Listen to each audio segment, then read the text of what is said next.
पल्लवी। पल्लवी ने पर्दे के पीछे से झांक कर देखा। सब खाना खा रहे थे। वह उदास हो गई। उसे काफ़ी भूख भी लगी हुई थी। उसका मन मचल रहा था, पर वह चुप थी और अपनी बारी का इंतज़ार कर रही थी। तभी उसकी सास ने आवाज़ लगाई, अरे पल्लवी, दामाद बाबू के लिए थोड़ी खीर तो लाओ। खीर सुनकर उसके गालों पर आंसू मोतियों जैसे चमकने लगे। अपने मायके में वह एक साथ 4 कटोरी खीर पी जाती थी। उसके घरवाले उसके सारे नखरे सहते थे। यह नहीं खाऊंगी, वह नहीं चाहिए, ये तीखा है, वो ज़्यादा खट्टा है, मीठा कम है, जाने क्या क्या। पर अब वह 4 दिन पुरानी रोटियां भी हंसकर खा लेती थी। उसकी सास श्रावणी ने उसे समझाया था, बहू, तुम्हारे घर का पता नहीं, पर हमारे यहाँ पहले घर के मर्द और बच्चे खाते हैं, फिर औरतें, और घर की बहू तो सबसे आखिर में खाती है। पल्लवी सोचा करती थी, इस भूख को यह रीति रिवाज कौन सिखाए। यह तो किसी की कुछ नहीं सुनता। एक बार पल्लवी ने फ्रिज में पड़ा एक डब्बा देखा। उसने जब खोला तो देखा उसमें गुलाब जामुन थे। जैसे ही वह एक टुकड़ा मुंह में डालने वाली ही थी, तभी पीछे से उसकी सास ने टोकते हुए कहा, बहू, बुरा मत मानना, गुलाब जामुन अरुण को बहुत पसंद है।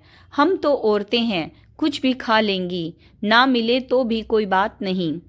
पल्लवी अपने घर की राजकुमारी थी। उसे घर में कभी भी कोई भी किसी भी चीज़ के लिए उसे नहीं कहता था, पर यह तो ससुराल था।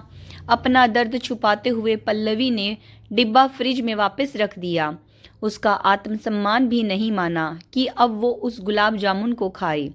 आज का दिन है जब वह भूख से बेहाल है, पर अपनी भूख जाहिर भी नहीं कर सकती। पल्लवी खीर का बर्तन लेकर बाहर आई। वह नकली हंसी लेकर सबको खीर परोसने लगी। उसके हंसी के पीछे का दर्द कोई नहीं देख सकता था। उसका पति अरुण भी कभी वह दर्द भांप न पाया। पल्लवी की सास बोल पड़ी, अरे पल्लवी, दामाद बाबू को थोड़ा और खीर दो। पल्लवी ने खीर परोसा और पानी लाने के बहाने से अंदर चली गई। पल्लवी माँ की तस्वीर पकड़कर खूब रोने लगी। भूख लगी है माँ, आपकी बहुत याद आ रही है। पल्लवी ने कभी अपने घर में इस भेदभाव की बात नहीं बताई थी। दामाद के लिए ढेरों पकवान और बहू के साथ ये व्यवहार, उसके घर वाले दुखी हो जाएंगे। उन्होंने बड़ी शान से उसकी शादी करवाई थी। अगर उन्हें पता लगता कि उनकी इकलौती बेटी के साथ ऐसा व्यवहार हो रहा है, तो उनका दिल टूट जाता। पल्लवी की पसंद नापसंद का किसी को पता भी नहीं था।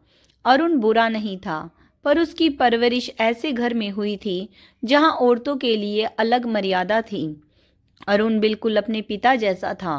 पल्लवी को अपनी सास को देखकर हैरानी होती थी। भला एक औरत क्यों दूसरी औरत का दर्द नहीं समझ सकती?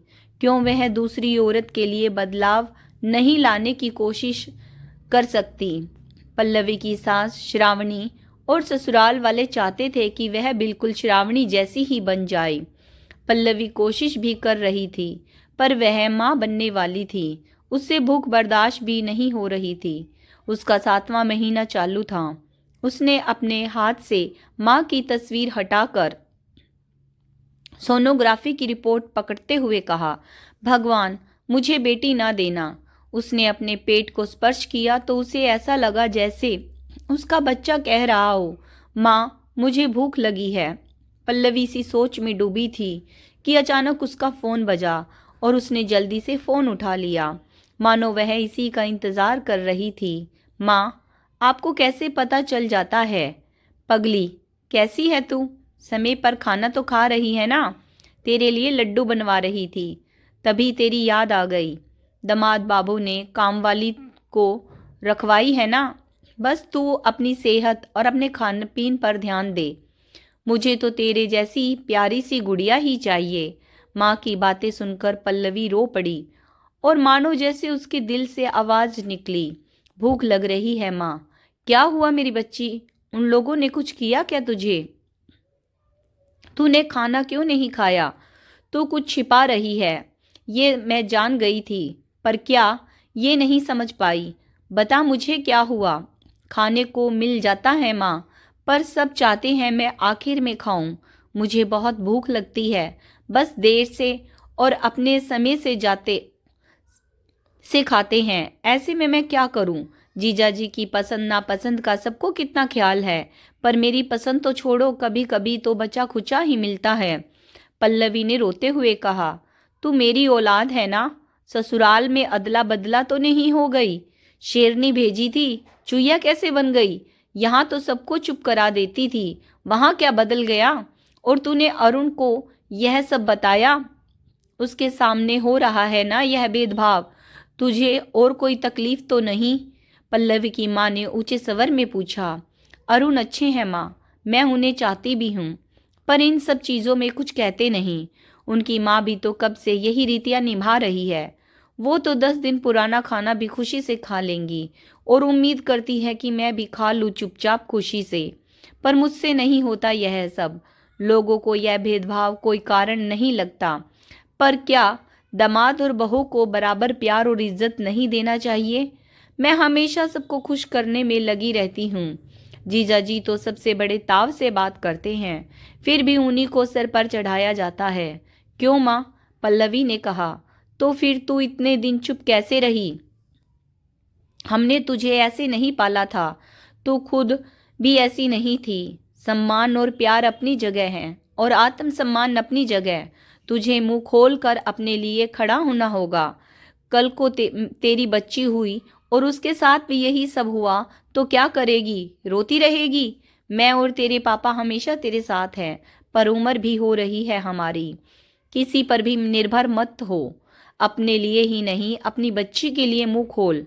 पल्लवी ने अपनी माँ की बात सुनकर सोचा, अगर उसे बेटी हुई तो वह उसे क्या सिखाएगी?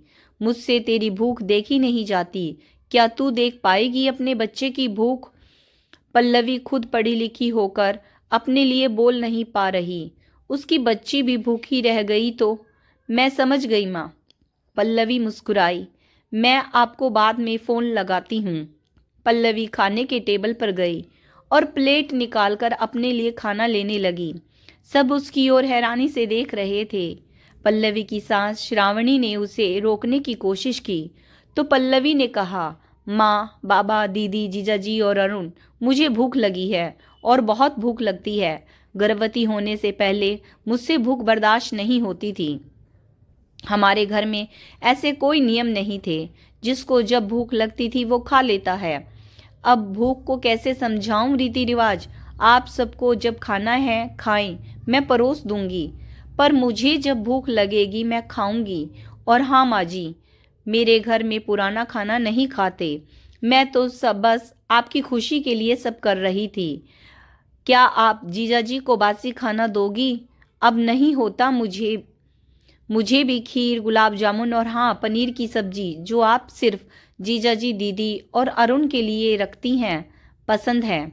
मैं गर्भवती हूँ, फिर भी किसी को मेरी भूख की कोई परवाह नहीं है, तो अब मैं अपनी पसंद से ही खाऊंगी। माँ जी, आप मुझे अपने जैसे बनाने की कोशिश ना करें। मैं नहीं हूँ आप जैसी, ना बनना चाहती हूँ। खुद को भूखा रख कर कैसे सबका पेट भरूं? क्या मैं इंसान नहीं? क्या बहू को भूख नहीं लगती? मेरा यही फैसला है, मेरी भूख पर कोई पाबंदी नहीं होगी। इतना कहकर पल्लवी मजे से खाने का स्वाद लेने लगी। अरुण और उसकी सास ने पल्लवी को खाना परोसा। पल्लवी अपने पेट की ओर देखकर मुस्कुराई। जो काम वह नहीं कर पाई, उसके आने वाली संतान ने उसके लिए कर दिया। पल्लवी ने अपने पेट को स्पर्श किया और अपने बच्चे को धन्यवाद दिया। उसके बच्चे ने और उसकी माँ ने उसमें यह एहसास जगाया। पल्लवी मुस्कुराकर खाना खाने लगी और उसने पेट भरकर खाना खाया। दोस्तों, आज की कहानी कैसी लगी कमेंट्स करके ज़रूर बताइएगा।